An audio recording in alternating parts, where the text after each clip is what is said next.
Τούτο που χαρακτηρίζει το Alley σε σχέση με τα υπόλοιπα εστιατόρια της πόλης είναι το effortless dining. Δηλαδή η απλότητα και η αυθεντικότητα που χαρακτηρίζει γενικότερα το χώρο μας, το κόνσεπτ μας, το μενού. Στην Κύπρο, ναι, μεν υπάρχουν ντόπια προϊόντα, αλλά δεν είναι όλα καλά. Πρέπει να ψάξεις για να βρεις καλά προϊόντα. Και αυτό νομίζω συμβαίνει λόγω του ότι δεν υπάρχουν κίνητρα για να υπάρξουν καλά προϊόντα. Δεν υπάρχει επένδυση στη γεωργία ή στη κτηνοτροφία. Το πώς ξεκινήσαμε με τους παραγωγούς, εγώ εδώ και τουλάχιστον 6-7 χρόνια πάω στη Λαϊκή, στη Λέμεσο. Πήγαινα κάθε Σάββατο. Άρα ανακάλυψα τους παραγωγούς, τους πλήστους από αυτούς που χρησιμοποιούμε μέσα από την Λαϊκή της Λέμεσου.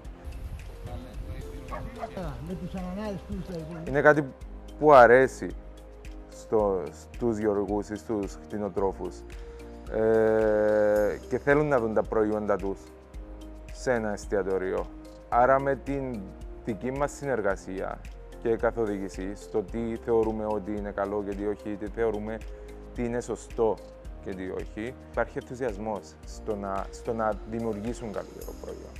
Που τους αρχικούς μας σκοπούς και στόχους που είχαμε τέλος πάντων να αναδειχτούν απλά προϊόντα μέσα από το τελικό προϊόν που προσφέρουμε εμείς. Οπότε θεωρώ ότι είναι το ψητό το κουνουπίδι είναι ένα πράγμα το οποίο αντιπροσωπεύει και ταυτίζεται πλήρως με την φιλοσοφία του Alley, γιατί εδικαιώσαμε το κουνουπίδι, εδικαιώσαμε τη μελιτζάνα, εδικαιώσαμε το φασολάκι, το λουβί, ναι. Ένα εστιατόριο για να θεωρείται sustainable πρέπει να προσπαθεί να μειώσει το αποτύπωμα του άνθρακα του με το να χρησιμοποιεί προϊόντα ντόπιας παραγωγής, όσο το δυνατό γίνεται πιο πολλά, να κάνει μια ανακύκλωση χαρτί, γυαλί, πλαστικό, να δημιουργήσει αυτό που λέμε composting, ούτως ώστε αυτό το υλικό που παίρνουμε από το composting να το επαναχρησιμοποιούμε για φύτεμα ή για οτιδήποτε άλλο. Να συνεργάζεται με ντόπιους παραγωγούς, οπωσδήποτε, και να είναι όσο πιο πολύ sustainable γίνεται σε θέμα σπατάλης.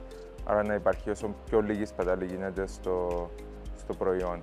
Ιδανικά θα έπρεπε όταν παίρνεις ένα προϊόν να το χρησιμοποιείς αν είναι για κρέας, nose to tail, ή αν είναι από το λαχανικό, από τα κοτσάνια μέχρι τη ρίζα. Ελαχιστοποιούμε τη χρήση ζωικών προϊόντων στο μενού.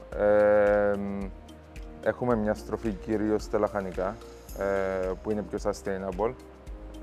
Συνήθως όταν έχουμε κρέας, είναι επιλεγμένες οι ύλες που θα χρησιμοποιήσουμε από το κρέας.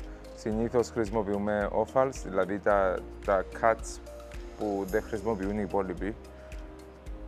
Και όταν χρησιμοποιούμε ψάρι, συνήθως χρησιμοποιούμε ψάρι, αν μιλούμε για τόνο, αγοράζουμε σωστό τόνο, κυπριακό, ή αν μιλούμε για οτιδήποτε άλλο ψάρι, είμαστε σε επικοινωνία με τους ψαράδες μας και ρωτούμε τι υπάρχει διαθέσιμο τη συγκεκριμένη μέρα.